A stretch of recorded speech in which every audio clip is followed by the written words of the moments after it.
Il-Partit Nazzjonalista jrid jaqsam l-idejat u l-proposti tiegħu fil-waqt li jibqa' jisma' sabiex jaraf aktar l-ħtiġijiet tal-poplu kollu. Hekk stqarr il-kap tal-Partit Nazzjonalista Bernard Gregg f'laqgħa mal-Kamra tan-Negozji Żgħar u Medji, laqgħa li fiha ġew preżentati l-proposti taċ-Chamber of SMEs għal budget li jmiss.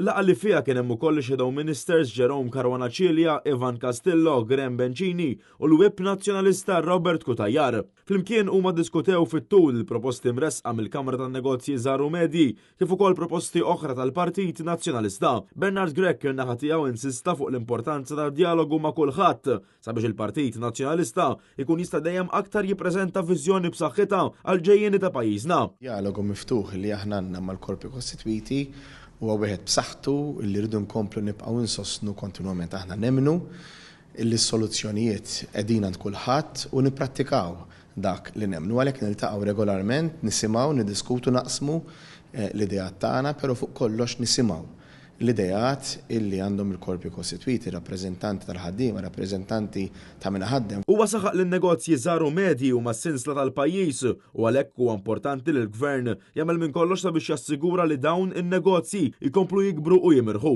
Bernard Gregg qal ukoll il-Partit Nazzjonalista jaraf li n-negozji huma ferm bżonjużi għall prosperità ta' pajjiżna, tant li l-Partit Nazzjonalista anke ħoloq Shadow Minister għan-negozji żgħar u medji. Irrid nirrimarka li aħna għandna propju Shadow Minister għal self-employed għaliex nemmnu u għal negozji żgħar u medji għaliex nemmnu illi irridu nagħtu importanza speċjali. Illum ħafna minn dawn in-negozji huma wkoll huma stess mhux biss is-sidien tan-negozju mal-ħaddiema fl-istess negozju tagħhom li jiltaqgħu mal-klijent, li jiltaqgħu mal-isfidi kontinwament, mhumiex biss qegħdin fl-amministrazzjoni tan-negozju tagħhom ma wkoll parti integrali mill-workforce. Philip Fenech, il-Viċi President tal-Kamra tal-SMEs, sostna li l-laqgħa kienet waħda kordjali u fiha ġiet diskussa wkoll it-triq il quddiem għal pajjiżna anke għaliex jaraf li l-Partit Nazzjonalista huwa gvern prospettiv li jrid jisma' sabiex jagħtwa dak li jkun meħtieġ. Aħna ntqajna wkoll mal-Oppożizzjoni.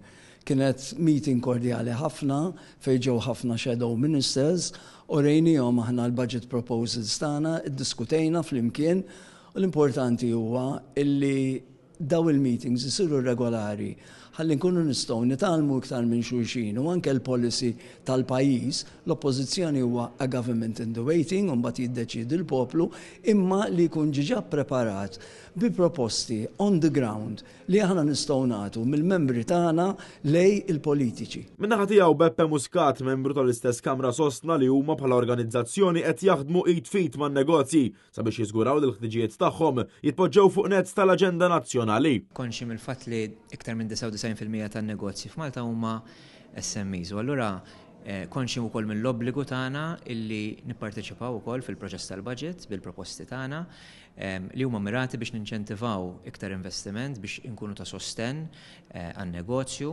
illi naraw fejn sejra id-dinja tax-xogħol u b'mod speċifiku wkoll illi nħarsu il-realtajiet ta' dak li huma s-self-employed u l-business in-negozju żgħir. Matthew Polidano, Għal Net News.